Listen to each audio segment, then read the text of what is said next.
खबर हरियाणा रेवाड़ी से। बावल की जनता की उम्मीदों पर खरा उतरूंगा, डॉक्टर एमएल रंगा। अब खबर विस्तार से। बावल विधानसभा क्षेत्र से कांग्रेस उम्मीदवार और पूर्व मंत्री ने आज कुंड और खोरी में अपने कार्यालय का उद्घाटन किया और इस मौके पर जन सैलाब उमड़ पड़ा।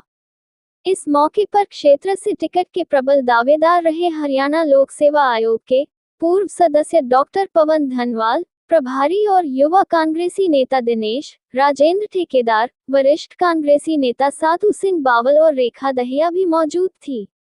इस मौके पर डॉक्टर एमएल रंगा ने कहा कि प्रदेश में कांग्रेस पार्टी की लहर चल रही है और प्रचंड बहुमत के साथ कांग्रेस पार्टी सरकार बनाने जा रही है। 8 अक्टूबर के बाद हरियाणा में खुशहाली का नया दौर शुरू होगा और प्रदेश में विकास के नए आयाम स्थापित होंगे। उन्होंने कहा कि बावल क्षेत्र उनका अपना घर है और यहाँ के लोगों के आशीर्वाद और सहयोग से वो बावल के लिए कुछ नया करके दिखाएंगे। बावल में जो विकास होना था वो हो नहीं पाया। कांग्रेस सरकार आने के बाद इस क्षेत्र में विकास कार्यों को सबसे पहले प्राथमिकता दी जाएगी और स्थानीय बेरोजगारों को स्थानीय उद्योगों में ही रोजगार दिलाया जाएगा। उन्होंने लोगों से अपील की कि आगामी 5 अक्टूबर को हाथ के निशान पर बटन दबाकर कांग्रेस सरकार में अपनी भागीदारी करेंगे। इस अवसर पर डॉक्टर पवन धनवाल ने कहा कि कांग्रेस पार्टी ने डॉक्टर रंगा को टिकट देकर उन पर विश्वास जताया है और अब हम पार्टी के फैसले को मंजूर करते हुए डॉक्टर रंगा की जीत के लिए दिन रात एक कर दे। उन्होंने कहा डॉक्टर रंगा एक अनुभवी और शिक्षित नेता है और उनकी जीत से बावल में विकास के नए आयाम स्थापित होंगे। हरियाणा रेवाड़ी से संवाददाता आदर्श शर्मा की रिपोर्ट, न्यूज़ अवीपी से। जो ये टिकट चौधरी भूपेंद्र सिंह हुड्डा जी ने यहाँ के एक एक कार्यकर्ता के सम्मान में और सामूहिक जो हमारा नेतृत्व करने वाले डॉक्टर एमएल रंगा जी, जिनको मैं ये कहूंगा कि वो नेता नहीं हमारे परिवार का हिस्सा है इस बावल विधानसभा के। अतिथियों का और आगंतुकों का और हमारे प्रेस मीडिया का सबका मैं स्वागत करता हूं। आज आपने पवित्र कार्य किया। यज्ञ से बड़ा कोई कार्य नहीं होता। उस परंपरा को कायम रखा है तो यहाँ के लोगों ने आज यज्ञ करके बहुत महान कार्य किया है। जो यहाँ के जीव जंतु कीड़े मकोड़े विषैले कीटाणु थे उन सबको भगाने का काम किया है, तो सबको भगाने का साफ करने का काम किया है, रेलवे लाइन का सबका काम किया है। मैं आपका बहुत आभारी हूँ। देखिए, चुनाव आपके बीच में आज कुंड और खोरी में दोनों जगह उद्घाटन किया है कार्यालय का, क्या कहेंगे? इसमें नहीं होगी। आज इस इलाके के लोगों ने, यहाँ की प्रेस ने और इस जीटी रोड पर चलते हुए लोगों ने हजूम देखा और जो अभूतपूर्व था। आज से पहले किसी कार्यालय के उद्घाटन पर इतनी भीड़ नहीं हुई। ये कार्यकर्ता नहीं, परिवार के लोगों का जोश है। ये सब मुझे अपने परिवार का सदस्य मानते हैं, इसलिए हर गांव से भीड़ उमड़ करके आई मुझे आशीर्वाद देने के लिए, अपना प्यार देने के लिए।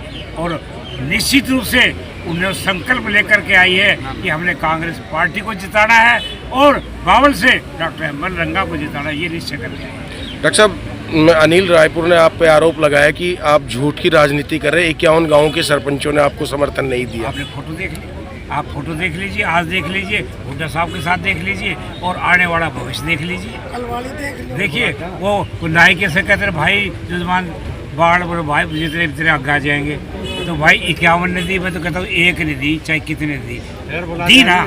इस बात को तो नहीं निकाल रहे। आपके पास फोटो वीडियो हर ग्राफी है। सरपंचों से क्या हुआ, नाइब 101 होगा। अब और जो रह गए वो भी आ जाएंगे।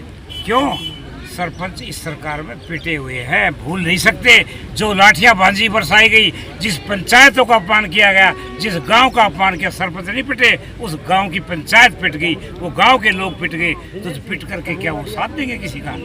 ये भूल है। तो कोई भी सरपंच उस दर्द को आज तक भूला नहीं है। आज उस दर्द के बारे दर्द छटपटा रहा है, उसको सहारा मिला है तो कांग्रेस पार्टी का, इसलिए वो कांग्रेस पार्टी में आ रहे हैं। अच्छा, मौजूदा विधायक बनवारी लाल ने कहा है कि मैंने क्षेत्र में कोई ऐसा कार्य नहीं छोड़ा जिसको विकास करवा सके। देखिए, अपने घर में आप जब मकान बनाते हैं यूँ कहते चूल्हा तो टेक लो, फिर उसमें हर चीज़ की कमी मिलती है। ये करो, ये करना चाहिए, ये करना चाहिए। कोई भी अपने आप में आज तक कोई कार्य परिपूर्ण नहीं हुआ, पूर्णतया होगा भी नहीं। क्यों कि इसमें इतना हमारा काम है करने के लिए, इस देहात में, इस हिंदुस्तान में, कि हम करते ही रहेंगे। और नया नया ज़माना आता जाएगा। पहले टेलीफोन की बात आ गई, अब ज़माना बदल गया, मोबाइल की आ जाएगी, आगे इंटरनेट की आ गई और आ जाएगी। तो हमारी मांग बढ़ती जाएगी, हम पूर्ति कैसे कर पाएंगे? तो इसलिए ज़माने के साथ से मांग भी बढ़ती रही है, काम भी बढ़ते रहे हैं और दवाइयाँ भी बढ़ते रही है, और सच पूछो तो बीमारियाँ भी बढ़ती रही है, तो नई चीज़ बढ़ रही है। डॉक्टर साहब, एक सवाल ये है कि बावल के पूर्व विधायक रामेश्वर दयाल ने अपना नामांकन वापस ले लिया है, और अभी चर्चा आ रही है कि कल उनके साथ मारपीट हुई और उनको सार्वजनिक रूप से एसडीएम के सामने थप्पड़ जड़ा गया। क्या कहेंगे? देखिए, एक प्रतिनिधि के साथ आप चलो ये मान लीजिए, हमारे साथी पूर्व विधायक एक सम्मानित साथी के साथ इस मारपीट की मैं घोर निंदा करता हूं। और ऐसा करना, ये जो करने वालों को, उन्हीं के लिए शर्म की बात है, उनके ही लिए शर्म की बात है, नहीं करना चाहिए था। उन्होंने अपनी पार्टी इस्तीफा भी दे दिया। देखिए, कांग्रेस तो समुद्र है, हमारे यहाँ आए, उनका स्वागत है, हम स्वागत करेंगे। अच्छे आदमी है, भले आदमी है, लेकिन इस्तीफा किस वजह से दिया, किन कारणों से दिया, ये उनकी पार्टी का आंतरिक मामला है, ना मुझे पता और ना ही मुझे अभी तक ज्ञान हुआ। लेकिन ये मैं कहता हूँ कि वो शरीफ आदमी है, अगर वो पार्टी में आता है, ऐसे लोगों को आने से कम हमारा सहायता ही मिलेगी, कम से कम हमारे साथ रहेगा। डॉक्टर साहब, प्रदेश में कांग्रेस का क्या भाव? बहुमत की सरकार आएगी, और बहुमत क्या होता है? जब 50-60 के आसपास सीटें जाती है, वो बहुमत होता है। इससे ऊपर अति बहुमत होता है। तो आज हम बहुमत पे आ गए, आपको 5-7 दिन के बाद अति बहुमत का हम बता देंगे। मुख्यमंत्री को लेकर जो खींचतान चल रही है, ये पार्टी आला कमान का विषय है। हम हैं कांग्रेस के सिपाही, कांग्रेस के सिपाही जिसके भी सिर पर टोपी धरेंगे वो हमारा मुख्यमंत्री होगा। उनका साथ देना हम सबका धर्म है, सबका कर्तव्य है। थैंक यू डॉक्टर साहब।